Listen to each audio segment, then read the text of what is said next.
Hello and welcome to another episode of Unknown Hosts. Thanks for joining us again. Once again, this is the show where a bunch of hosts you don't know talk about game topics. I guess just to start, what have you guys been playing? What's new in your lives? Draper, you start. Haven't been playing much of anything, man. Just a little bit of Broforce still, you know. Got to unlock all those characters. Really grinding out that. Yeah, you know, I got to the levels where you can play against the aliens, like from Alien. You know, they like shoot out acid. Sweet. Yeah, the xenomorphs, exactly. Yeah, they can actually take over your body after you die and then turn into a xenomorph. So it adds more enemies. So, nice, yeah. Nice. You said you've also been pretty busy at work, right? Yeah, man. Some cybersecurity. Oh, I wish it was cybersecurity, but no. No. Something not quite as exciting as that, huh? Yeah, nothing like that. No. All right, fair enough. What about you? I've been playing some Rocket League on PS4. It's been a lot of fun. 2v2s and 3v3s mostly. I just play ranked because it's more fun to do that. I've also been playing FIFA on Xbox. Nice. Been kind of into some shows lately. Mr. Robot. I don't know if you guys have started watching Mr. Robot. I've heard so many good things, and you mentioned it first. It is good, yeah. Yeah.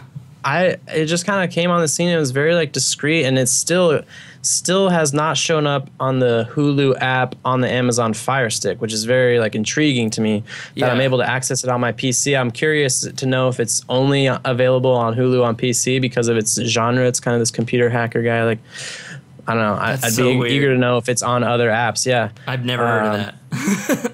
And then I also started watching.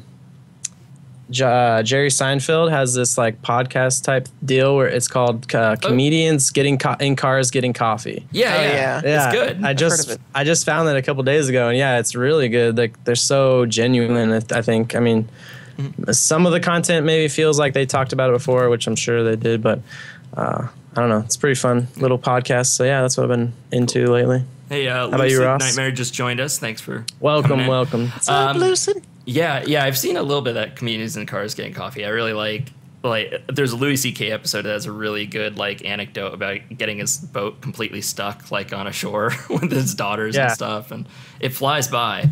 Like there's a lot of episodes too. There's like 5 or 6 seasons. Yeah, they've been doing it for a while.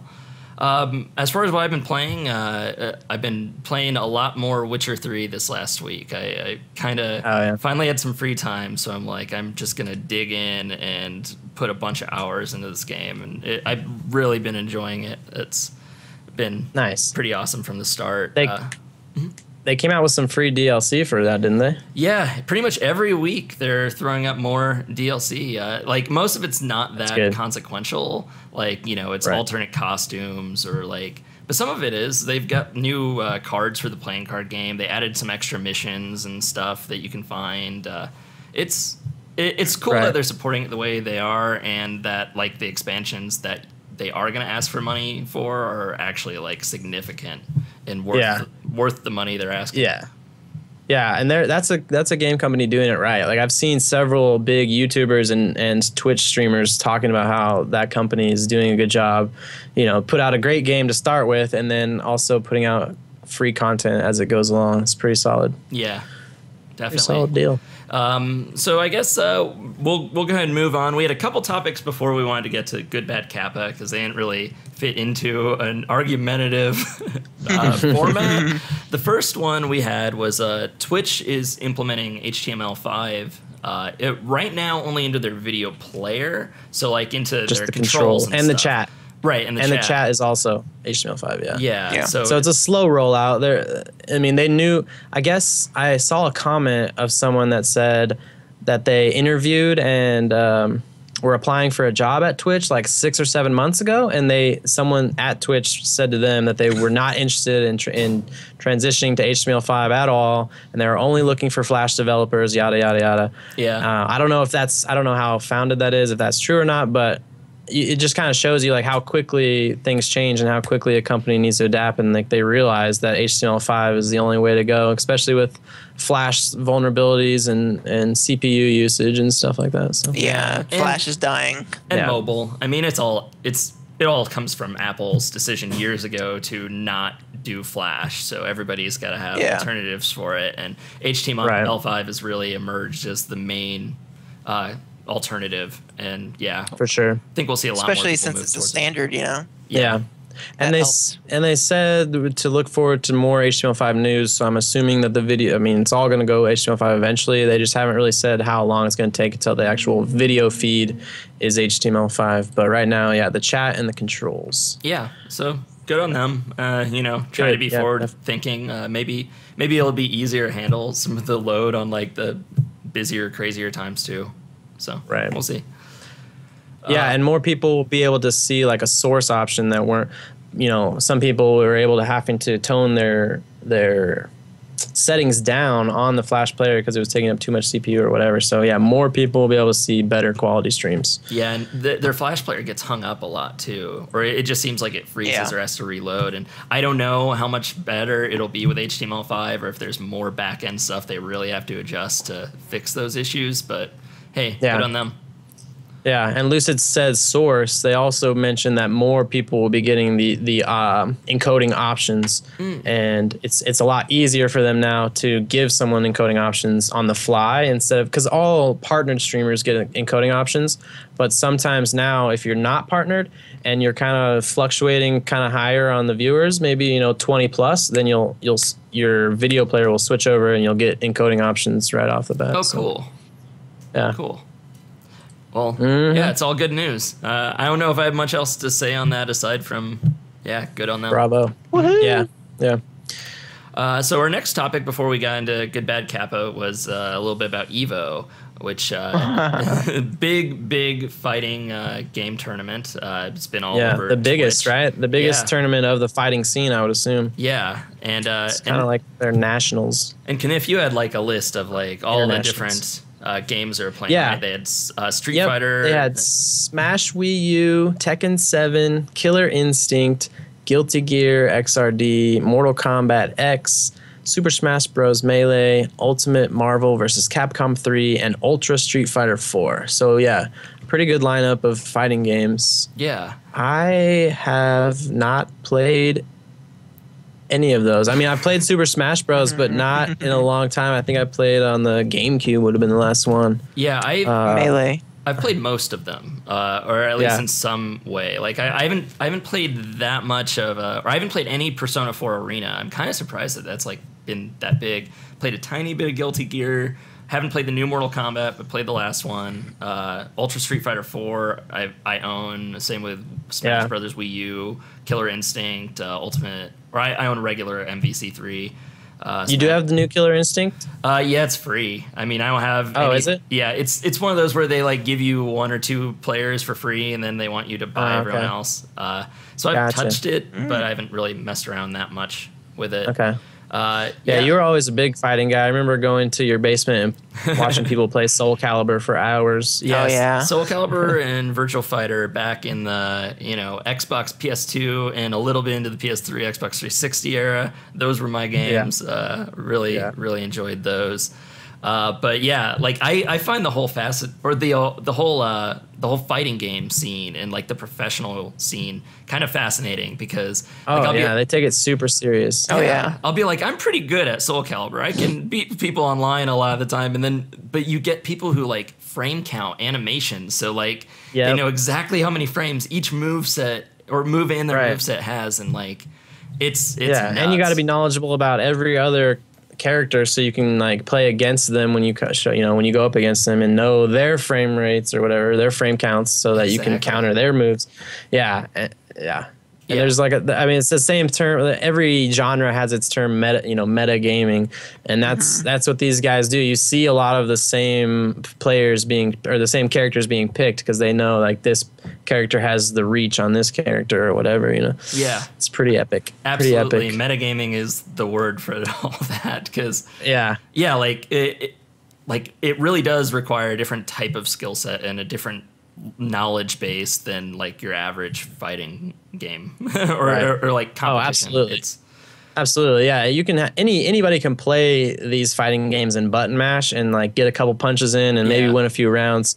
But when you're up against someone like that knows what they're doing and the blocking too, like some of the best plays during this tournament were the blocks, like being able to press back or down or however it is you block in that particular game and have the timing of it. You know, some of these moves happen in quick seconds, and to be able to block it and time it and then come back with the counters, crazy. And the hype in the room, the hype in the audience was insane.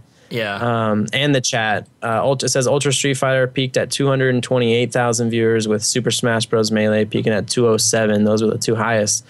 I don't know It's really interesting that Melee is still like the game. Like I get it, because Melee is definitely the fastest of the Smash Brothers games, and I think each one's had some balancing issues. Like they've been working on Wii U, you know, since they can actually patch it and make changes. But yeah, Melee was just such a good game. A lot of people like watching that one. I'd be interested to know. I meant to look up how many people came in person, because it was in Las Vegas, and that's a good destination for any kind of event like this. B, I'm sure there were a lot of people just kind of there that were like, oh, this is also going on at the same time. Like, cool. Like we're we're into video games. Vegas. Let's go. Yeah, right. So like I would be interested to see like how many people were in the actual audience, but it seemed like there were a lot of people and the crowd was pretty hyped up.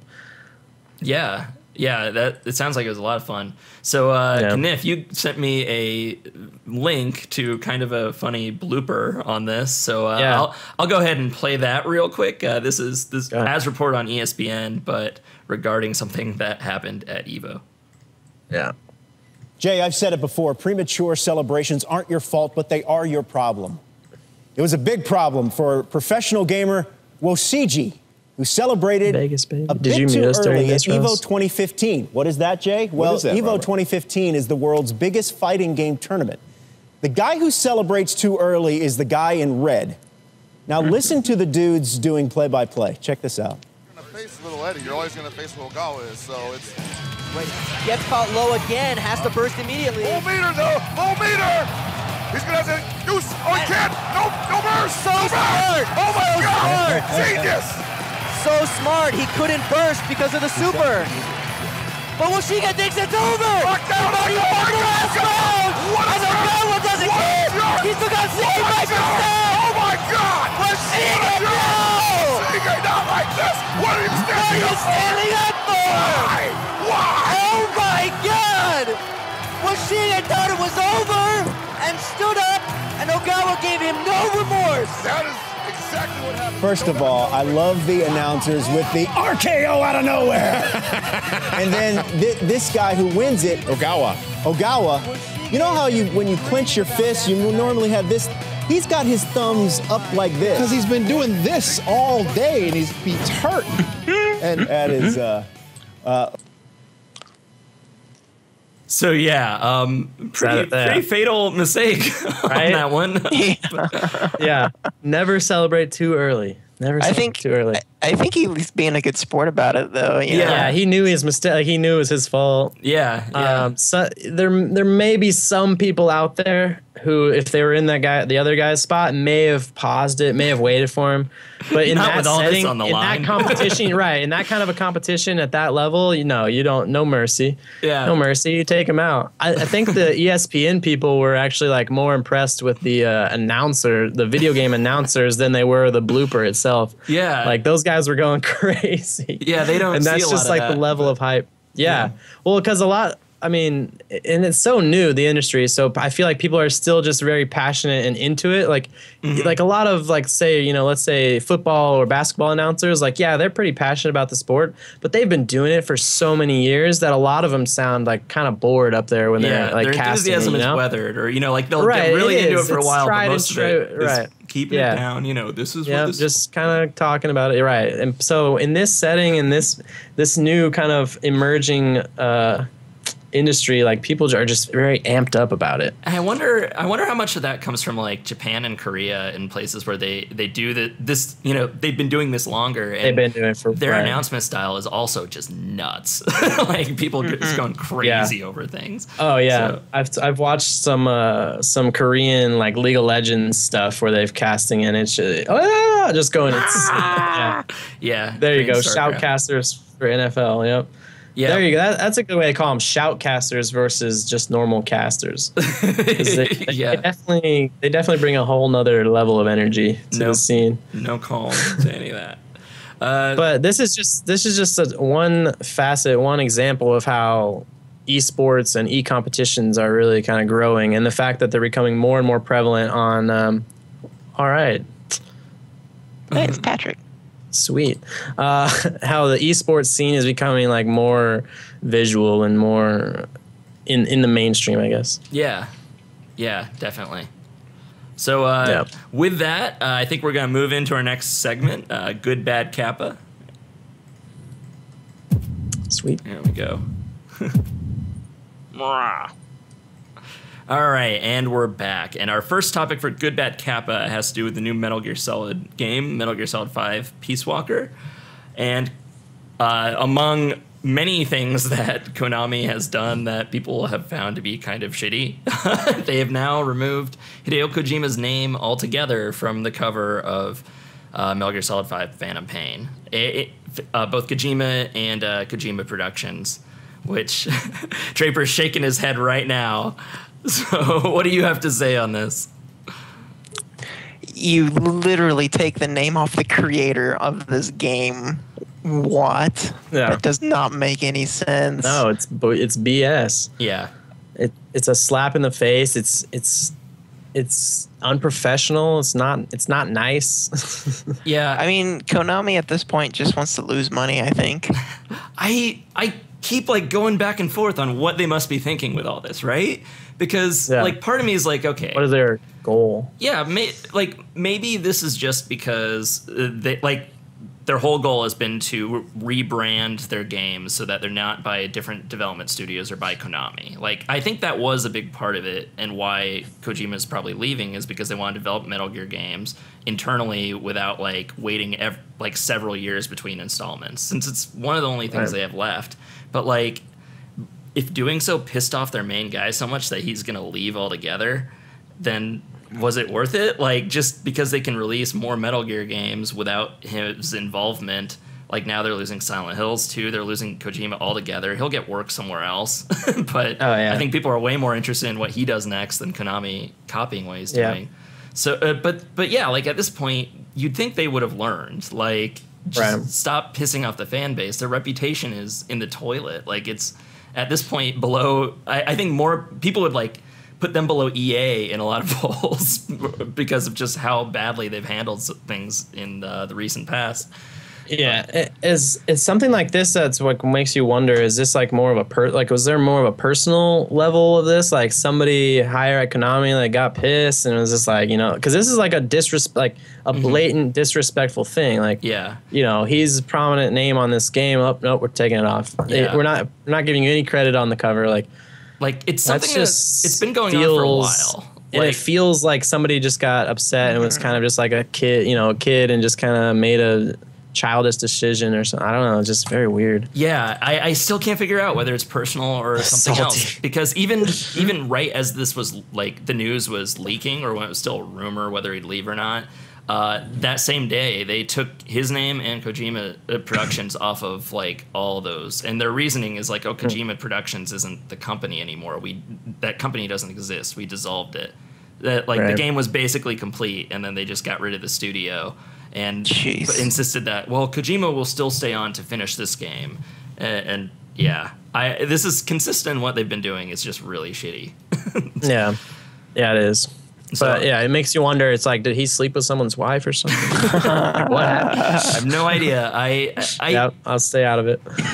I'm going bad. Obviously, it sounds like you guys are also going bad. So terrible. Even if there was something and you knew you were splitting ways or whatever, like, you don't pull a stunt like this. Like why? Who would respect you for doing something like that? Yeah, it's so bad. Yeah.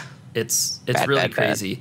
There is one interesting tidbit about this story and just the whole thing that people put online recently, where it was like an Easter egg in Ground Zeroes, where now with all the new shit that's come to light, it starts to make sense in a different context. So I'll go ahead and share that here. I'm on your square, Niffin. Yeah, everywhere. There we go. There we go. Okay. Hey, we got 2 new people coming in, Jocolato and Anvil. Welcome. Hey, welcome guys. How's it going? Yeah, we are currently talking about Kojima and Metal Gear Solid and their poor business decisions. Yeah. So as the viewers can see here, we've got a video from Ground Zeroes. This is a mission from the PS4 version that they later put on Xbox One also, where you can go around and erase these logos from previous Metal Gear games. You can see Metal Gear 2 was just erased. Metal Gear Solid, I think that was Peace Walker, just got erased. Then it gets to Acid 2, and it doesn't erase because Kojima didn't make that game. But, so they're not allowed to erase that one. Arcade won't erase, but yeah, Metal Gear Solid 4. There's still more to go. That's crazy.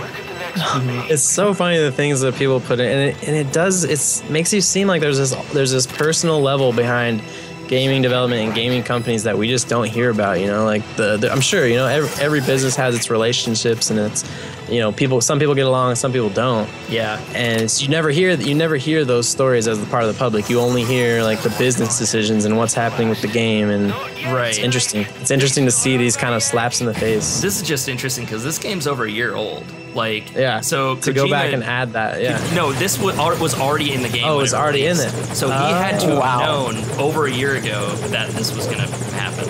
If people aren't reading into it too much, because this certainly seems. So those logos are gone, but the memories will still be with you. You seem to be a fan of Hideo Kojima games, and he knew it was up, and it's probably why he inserted himself literally into Metal Gear Solid 5 Ground Zeroes 2. There's a mission where you rescue Kojima. So that you can't. So there's no way. So there's no way they could delete him for completely. Yeah. Nice.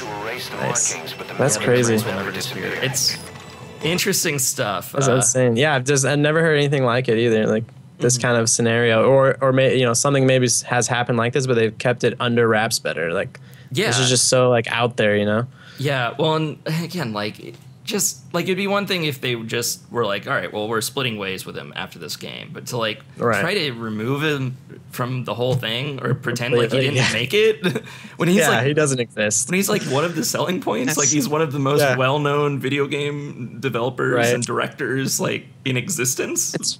They put out a memo the next day. Anybody, you're no longer allowed to say his name. Anybody who speaks the name that may not be mentioned will be terminated immediately. They've got a whole Voldemort system in place for him. Yeah, it kind of makes this story. I mean, it's obviously very bad, but it makes it very Kappa as well. Just so secretive and weird. Yeah. Agreed. Guy in the middle looks like John Green. Benjamin says, "That's Draper." Right on.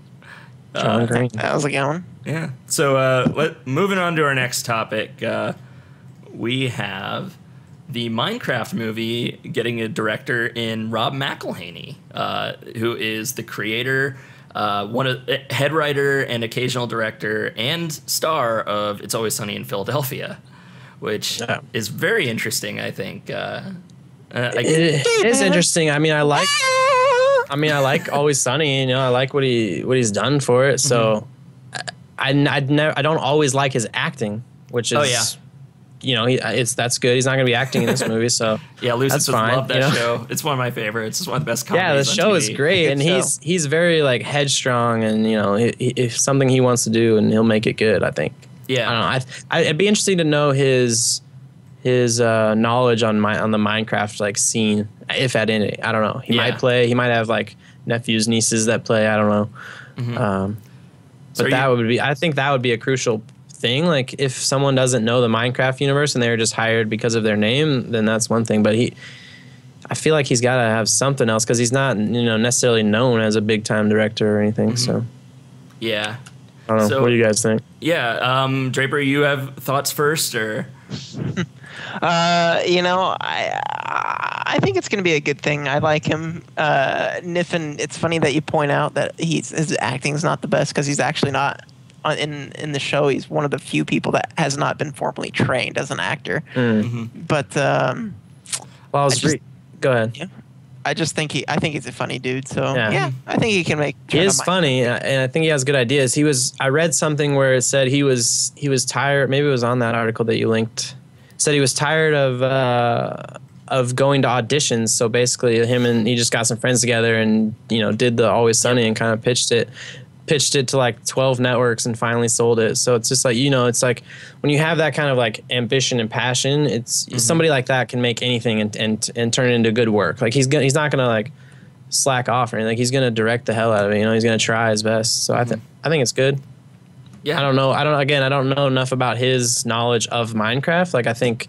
But I'm sure there'll be people from the development side and from the game. I'm sure they'll bring in like top gamers and stuff, and they'll collaborate, and I'm sure they'll make something pretty good. Yeah, and really, how much do you need to know about Minecraft to make a story in it? Because it's not really a narrative-driven. It doesn't have its own It doesn't have its own backstory. I get. Yeah, that's true. It's kind of like how with Lego. It's all about creating. They just hired really talented storytellers to make it because they just made it from scratch anyway.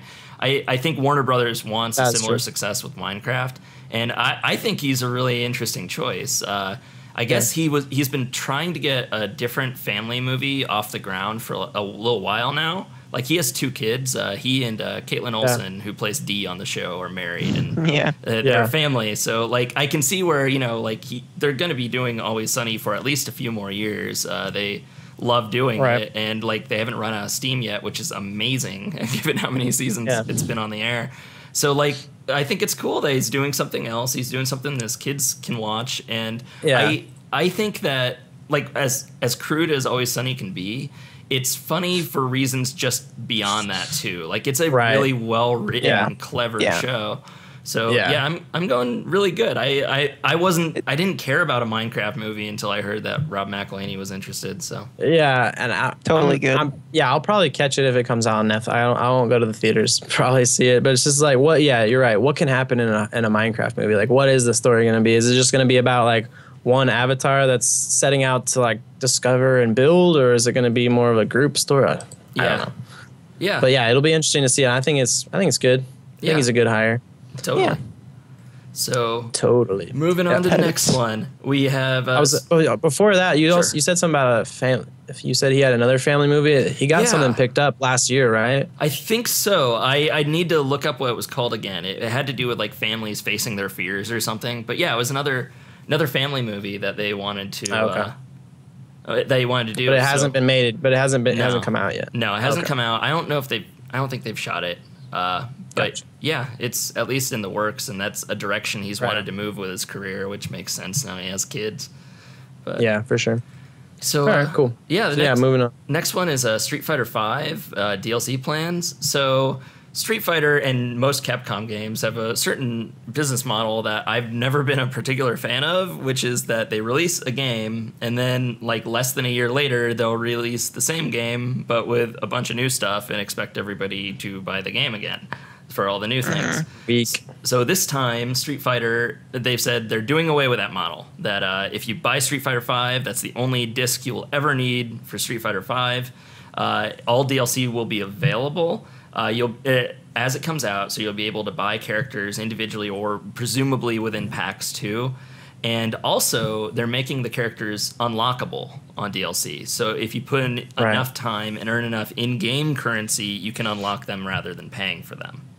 Yeah, this is awesome. This is good. So good. Yeah. This is what I've wanted FIFA to do for years, or any sports game for that matter. I understand there's going to be technology advances and you're going to have to come up with new engines and new games eventually, but there's several years where I've just wanted FIFA to just put out DLC updates, play for them, earn them, however you want to get them. This is such a good idea, and I hope more companies and more games do this in the future. My only concern is that maybe they're going to make all of the unlockable things just a horrible grind where it's man, forget about this. I'm just going to spend my money type of deal. That's definitely how League of Legends is. Like, it'll take so long to grind out the earnable currency to buy a skin. Skins you can't even buy with in-game currency, I don't think. Yeah. But you can unlock characters. You can't heroes. You can unlock the heroes with grindable money, but you can't even unlock the cosmetic stuff. Yeah. But yeah, I was wondering the same thing. Like, the people that buy it and have the characters sooner, are they going to have an insane amount of advantage over you that are fighting with the first 5 characters that you haven't, and you haven't unlocked the next 4 yet or whatever? Yeah, I don't know how much of an advantage they'd have, just because at least like Street Fighter's pretty good about balancing their characters, so you don't have to have like one guy or someone else. Yeah, it sounds like, or it says they're going to start with 16 characters in the base game. So that's already a pretty good roster. But yeah, I'm also really worried that they're going to make it an insane grind to unlock any characters, and that they'll use that grind as a justification for charging more. As like, well, and it is nice. You can. It is nice that you can choose who instead of having to unlock in order. It's nice that you can, like, once you earn that many points, you can choose which character you want to unlock. So that's good. And it says they haven't actually decided on the amounts yet. So yeah, it's probably gonna lean towards the unbalanced, as far as like, trying to entice more people to buy them early. Because why wouldn't you? But hopefully it'll be smooth enough to where you feel like you're unlocking characters at a decent pace if you're not paying for it. Yeah. So that's what you can hope for. I hope so. I mean, I'm a very, very reluctant good on this because I do think that they're looking at free to play models and going, okay, we could just make this an insane grind and people pay for it and pay more because they know that they could unlock it if they put in enough time. It'll be something like Microsoft's Forza, where the amount of time it would take to unlock anything is just absurd. Right. Lucid, you said new HUD update. Are you talking about new HUD update for League of Legends or for Street Fighter? Confirm or deny? Yeah. I don't know what you're referring to there. If it's League of Legends, I haven't seen the new update if it's come out recently. I haven't played in a few months, so. Yeah, I haven't played in a while, but yeah. Yeah, so I guess. But hey, I guess we're ready to move on to the next topic. Then we've got a. Yeah, that's definitely a way better model. Good on them. Hopefully, more companies follow suit with that style. Yeah. I really hope they do it as long right. as it's balanced. That they don't screw people over. So next topic is prototypes. HD Xbox One release struggles to compare to the PS3 and 360 versions, which is why was this even a thing? Like, why? Like, I played the so there was a prototype and a prototype 2, right? Yeah. And then this HD collection was both. Yeah, it's both games, but just supposed to be remastered at a higher FPS. Did anybody want that? Like, were there a lot of I didn't even know Prototype 1 and 2 sold that many copies. Like, not enough to warrant a third game.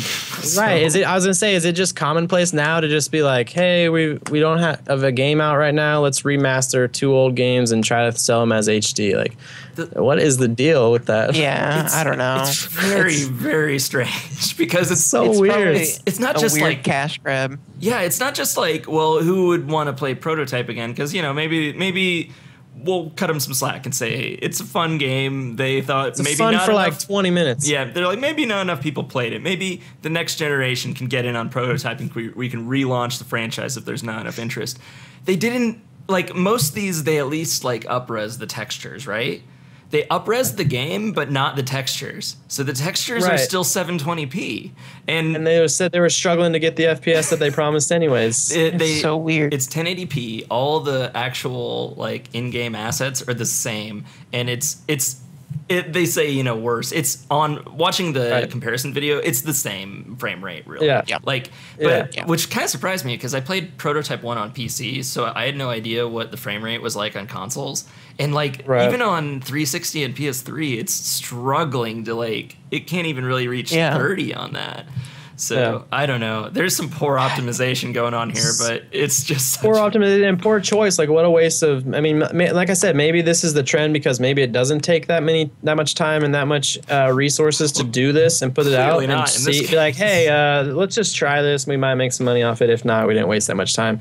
If that's the case, fine. But if it does take a little bit of like energy away from your company, why do this? It just seems like a waste. I know, right? And Such a waste. They didn't even announce it until they launched, and it launched as a bundle for the consoles. So you'd buy like an Xbox One or a PS4 with both prototypes. Right. And, well, the article says they did it quietly because it doesn't live up to what they said it was going to be. Yeah. And nobody wants to buy it. The first one had like a weak storyline to begin with. Yeah. I didn't play the second one, so. First one was like fun enough. I remember it came out at the same time as Infamous, and Infamous was a much better game, I thought. But I never played the second. I own them both on Steam, but I've never played the second one, so can't really say. So Kappa. Yeah, you're going Kappa? I said Kappa. So weird. I'm just going to say it's bad. I think it's just a stupid cash grab, and it's kind of a pathetic attempt. I mean, wait a minute. Is this produced by WV Games? This would totally make sense. That would explain everything, right? Who did release this game? I'm not sure. Activision. Activision with Bobby Kotick and his. If I could sell it for more money than I would, then. Yeah. Imagine your guys' minds if it was made by WB Games. Right. That's something that they would pull. I'm also going to Kappa. I just have no idea what. I just don't understand it at all. Like why? Like I said, it's got to be becoming more and more easy to quote unquote remaster a game. Hot machines in the house. Hey Bones, what up, man? What's up? Welcome to the show, man. Welcome. It's just got to be becoming increasingly easier to do this, or they wouldn't have done. No one in their right mind would be like, "Yeah, Prototype 2 and Prototype, like those were really good games. We should totally make HD versions of it and totally sell it again because people want that." No one makes that decision unless it's super easy to do. Yeah, maybe they thought, this game was ahead of its time. It's just the technology wasn't there. The technology. If I were to try to figure it out, welcome. Hey, what's up? Echo, what's up, buddy? If I had to guess, I would say that it was miscommunication within the company where someone high up is like, let's like try to relaunch Prototype, like get people really into it, and then like someone passed that down and passed it down and passed it down, and the last guy's just like, I don't know, dude, the dude just wants to fucking port Prototype 1 and 2, just like do it real quick, just throw it out there and. Somewhere in middle management was like, this is a terrible idea, but they just kind of went along with it. Someone's like, I don't know what, or like whoever is doing it doesn't understand what they're doing. And someone hires like, all right, we've got it. We got to make a system bundle. Like we got to make this real. Right. And it's just a mess. But like this is super strange. When people shit on like HD remasters too, like this is the kind of thing they're talking about, where it's so obvious that like they put no real work into it. They just want to make a few quick bucks on something they already put development money into. Yeah. I'm interested to know like how big the team, like how many people and how many man hours took to do it. I'm guessing because if it's not that many, then fine, whatever. I'm guessing it was fewer than the team that worked on Batman Arkham Knight on PC. Like, it just had to be a very small team. Probably right. Fair enough. I totally think that's super weird. Totally plausible. Yeah.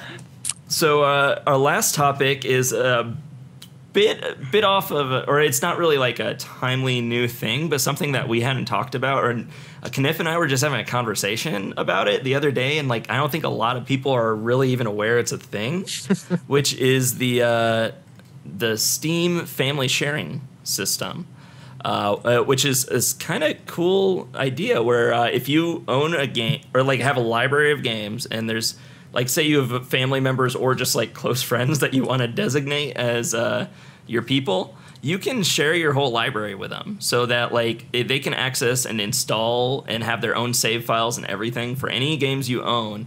They just can't play it while you're online playing it. So on a separate computer, miles away from, right? Yeah, like across the country. You can designate up to 10 machines that work on your family account. and this up to blew 5 my mind people. when you told me about this. Yeah, this awesome. I did not know that this was a thing. I knew that sharing was a thing like around the gaming scene. I just didn't know that you could do it through Steam and share your entire library with 10 other computers. Like that's crazy. So what if like you say you can't do it while someone else is playing the game? What if I am offline on Steam? If I go offline and I'm playing a copy, does Steam still know? Does Steam still know in the background that somebody is using this game from the library? Yeah, that's a good question. I'm not sure. I wish I could answer that because, like, Echo wants to join our family. Yeah, now. We'll all just start a family. It'll be the unknown family, and we'll share with 10 accounts. We'll be good to go. Echo and Lucid both saying that there's only 5 accounts per one. I'm sharing with Reba, or I have been for a long time, but I haven't shared. Right? Maybe I should. You should test out the offline thing. You should test that out. Yeah, maybe I'll give that a shot. We just need another machine that's doing it. Really. But she's got a laptop that's not ideal for that.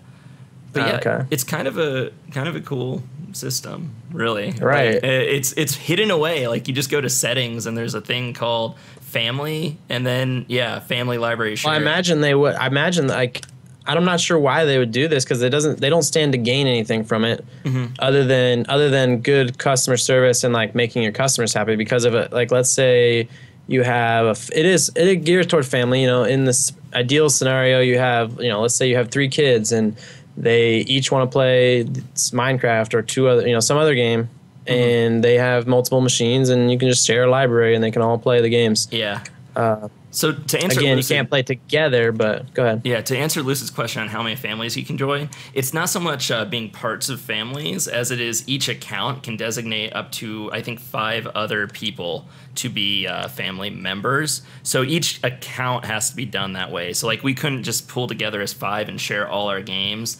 We'd each have to choose who has access to our games. Right, so I can choose 5. What Lucid is asking is how many people could share with you. Like let's say I had 10 friends and they all can add me. I can be a part of 10 shared libraries. They could all include you. You just couldn't share your library with all of them. All 10. Yeah. Right.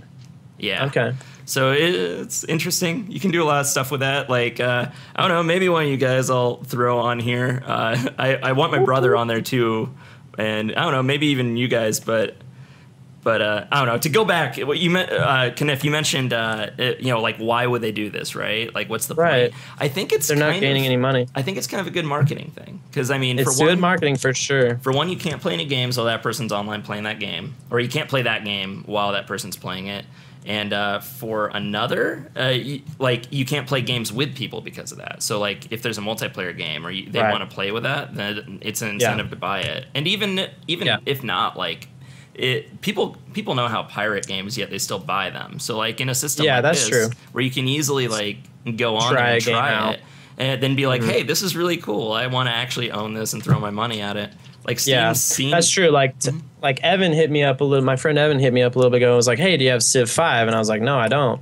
But he could totally share it with me. I could try it. Be like, oh yeah, this is awesome. Then I could buy it and play with him online. Yeah. So yeah, it makes sense. Yeah, it's neat in that regard. But yeah, I can see why they don't advertise it more. You said it's kind of hidden away. It's kind of just a little secret option, not a secret option, but kind of a lesser known option. It's because they want people to have their own account, buy their own games, buy more copies, of course. But it's good to know that it's there, and I didn't know it was there, so we're kind of assumed that some of the viewers might not know it's there, so we wanted to share that along.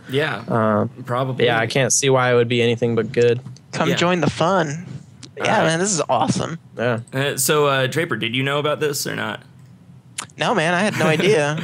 See, no one knows about it. Yeah, oh, go ahead. Just to let you guys, let all the unknown hosters know, I've got like 486 games. See, there you go. Share. Join me on Steam. I'm at 582.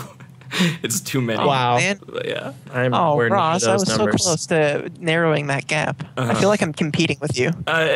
Yeah, I think the only person I have on my friends list who has more than me is my brother. And even he, I think I'm getting kind of close to what he's got by now. But yeah. Does he have a...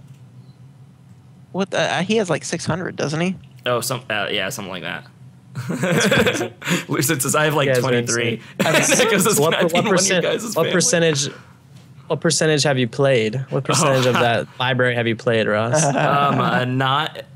I looked at the stat once. Like there's one website you can go to and it'll show you all that. But anyway, okay. I'm going good too. But speaking of all of this, there's going back to when Xbox One was announced, there was talk way back before, back when the discs were going to be just tied to your system, so you'd install the game and then it was on there. And, it was done, and everybody was really, really mad about it because they wanted to be able to, the main thing was they wanted to be able to resell games and loan games, and their resale system was always going to be messed up because they were going to take some of the money, and it would have to be a designated company that's so GameStop would have a relationship with Microsoft, and then if you went to GameStop and handed over your copy, then they would deactivate it from your account. GameStop would get a portion, and Microsoft would get a portion.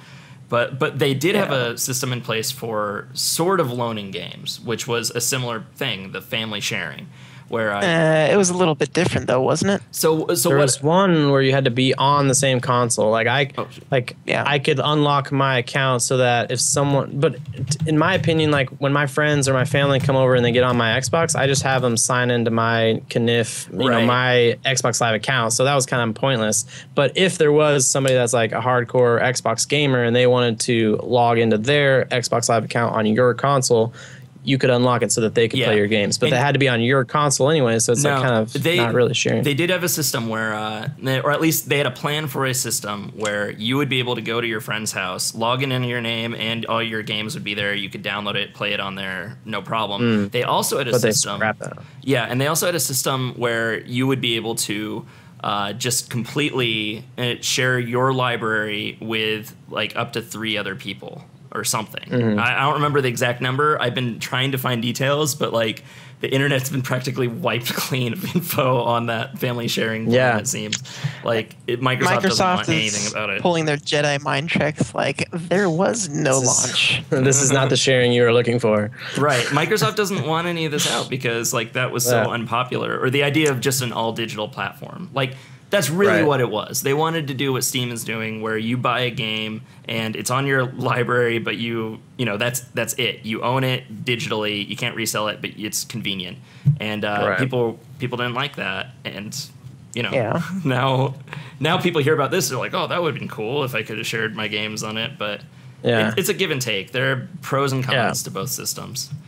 Yeah, and it's a little bit Kappa in the sense that Microsoft deleted all the information about that one, and then on Steam it's a little bit Kappa because nobody knows about it. I'm surprised it's not more popular of a thing. hey, can somebody share games with me so I can check this game out and this game out? I'm just surprised it's not more of a thing. I thought more people knew, but I guess not. I just read press releases when it happened. You're right though. We'll be the shepherds of information and spread the word. Yeah.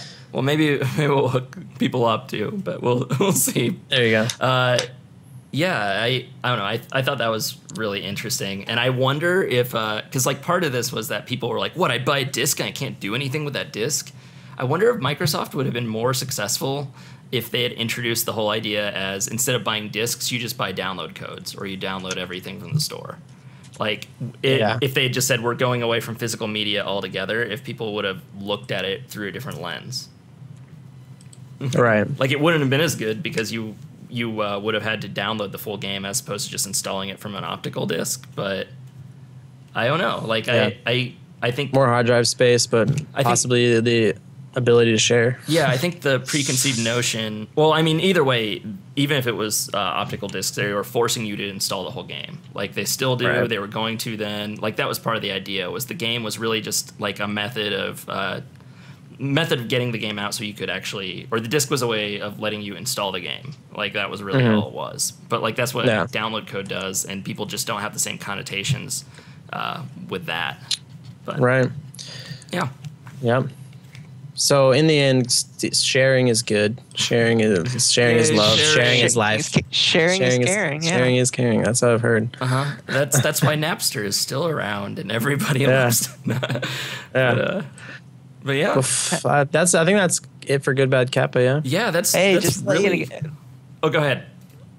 I was just gonna say, Lucid actually added me on Steam. Nice. Oh, nice. Accepted. He's a streamer as well. I've talked to him in my channel. I've been in his channel. He streams. He plays GTA. He plays Destiny. He plays quite a few games. He's a pretty cool dude. His name's Josh. I can't remember what my name appears as. Oh, okay. I think it's just Ross S. Miller. If anybody friends me on there, I'll accept you. And yeah, I might even, I don't know. We'll see how this. Might even share with you. Keep coming back. We'll share our games with regulars, maybe. Yeah. Wait a minute, Lucid.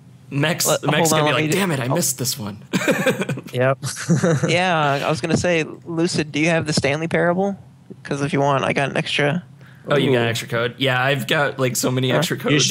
You should save your extra codes for giveaways, and we should do giveaways on the show. Maybe like our 10th episode or something. We'll do a giveaway. You can, give it to Lucid if you want. I was gonna say, do you guys follow us on Twitter? Like, if you follow us on Twitter, that might be a good way to do it. Like, I've got so many codes for so many games from like Humble Bundles and stuff that might be a cool way to throw that out just for people. Absolutely. Well, I was just going to say, too, before we end the show, we've got a little bit of time. If there was anything in the audience, anything from the chat, if you guys wanted to mention or talk about or bring up before we kind of went into our plugs and called it a night. So if they don't, I do have something. Okay, we'll start with this, but guys, throw out your ideas. We'd love to talk to you about it. Yeah, for sure. So I don't know if you know, but there's a studio that's made mostly of ex-BioWare developers called Nightmare. Okay. Nightmare.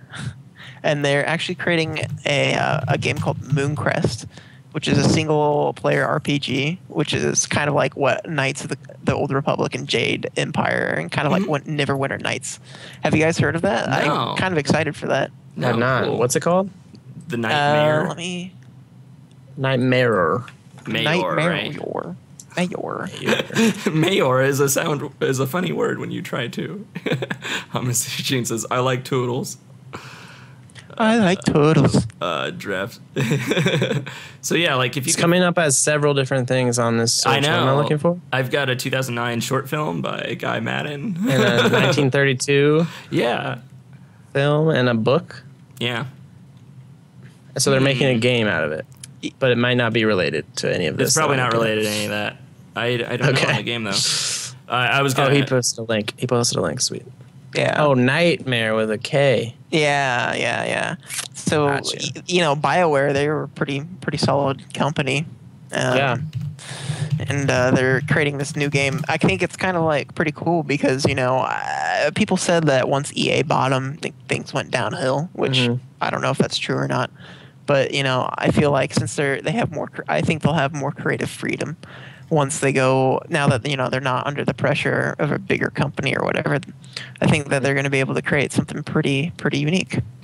I don't know. Yeah, cool. that sounds. Yeah, neat. it says. Yeah, I'm scrolling through here and it says adventure game style puzzles. I kind of liked some of the older not Assassin's Creed. What am I looking for? The older Prince of Persia games and stuff, where you're advancing the story and there is some fighting, but there's also you got to kind of solve some puzzles to get through it, and so I like that style. Mm-hmm. Yeah, kind of puzzle adventure games. Yeah, I love adventure games, but I'm one of the few. But I'm gonna jump back into the Good Bad Kappa underlay just so I can share the link. Hold on. Yeah, no problem.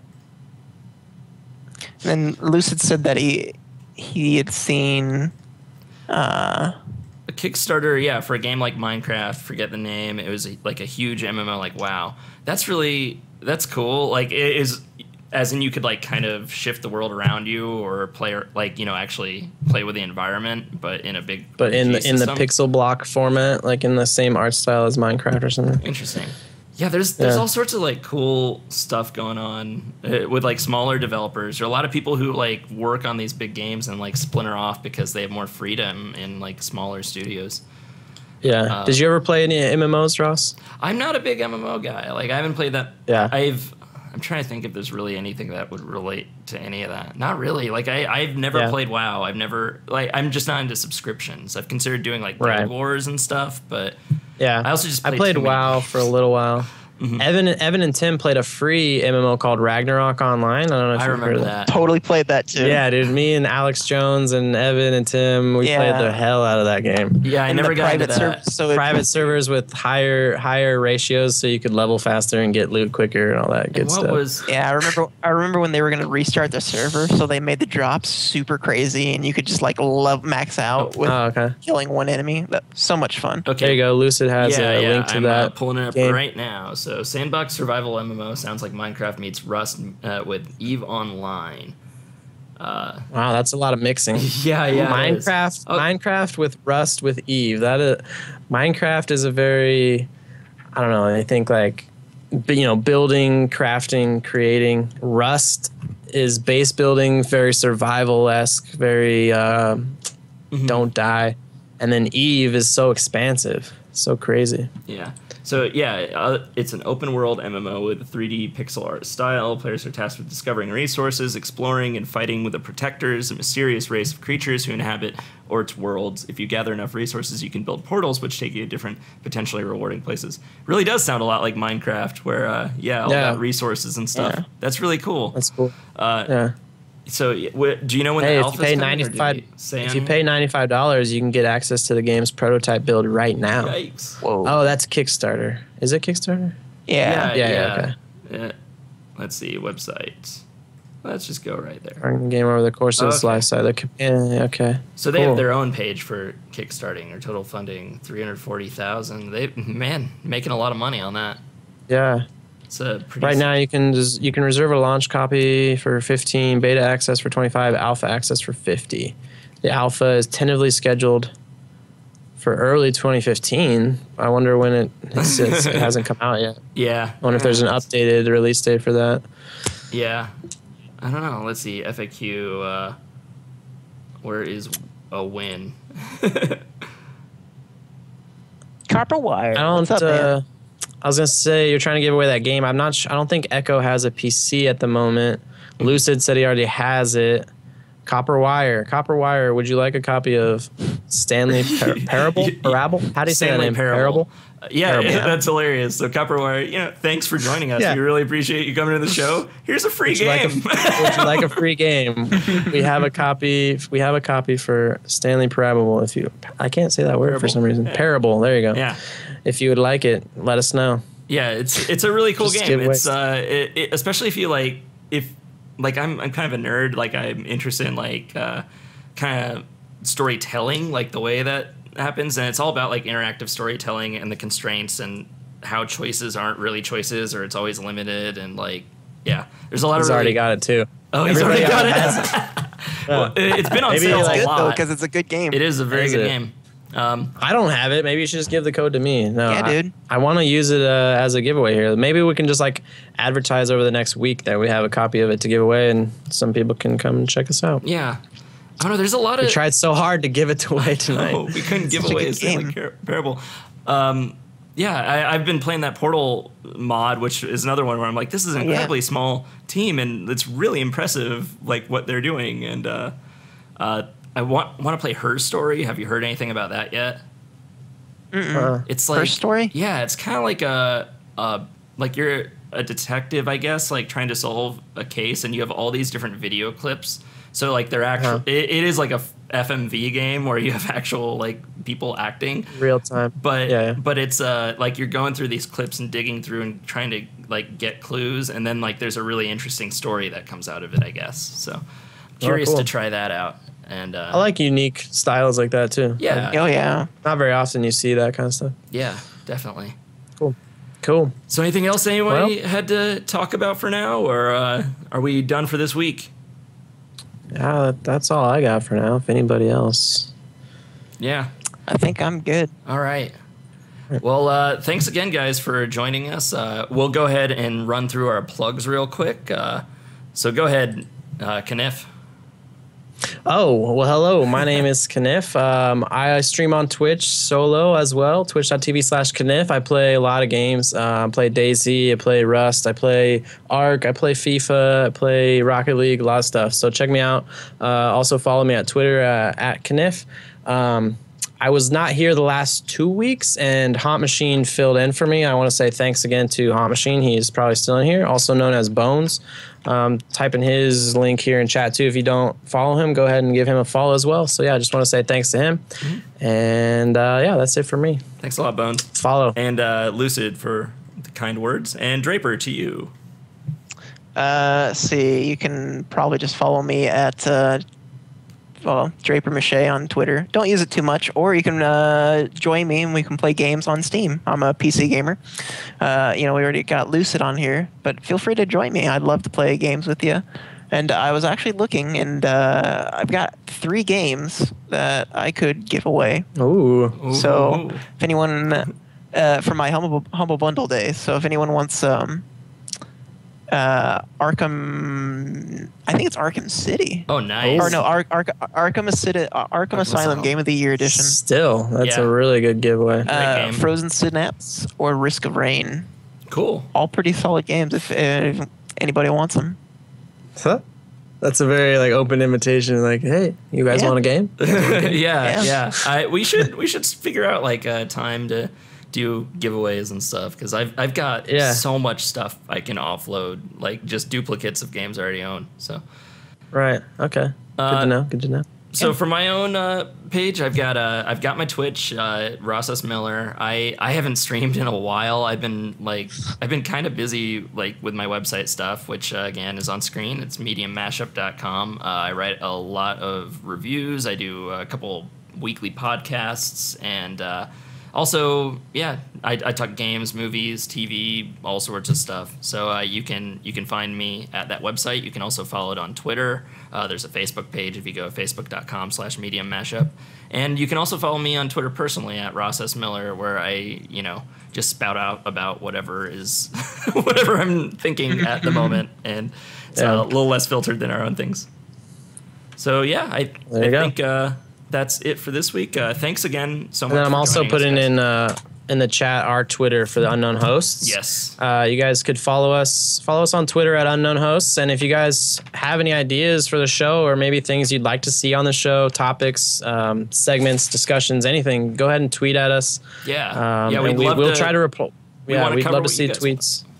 Yeah, and we'll definitely try to reply to anything, that you guys tweet at us. So thank you for watching. Thanks so much. And thanks for the kind words, Copper Wire. We're glad to have you here for the time we could have you. Yep. Yeah, man. Every Wednesday at 7 Central for sure. We are possibly looking into adding some times later in the future, but for now, every Wednesday, 7 p.m. Central, we'll be here. Cool. Thank you, guys. See you later. See ya.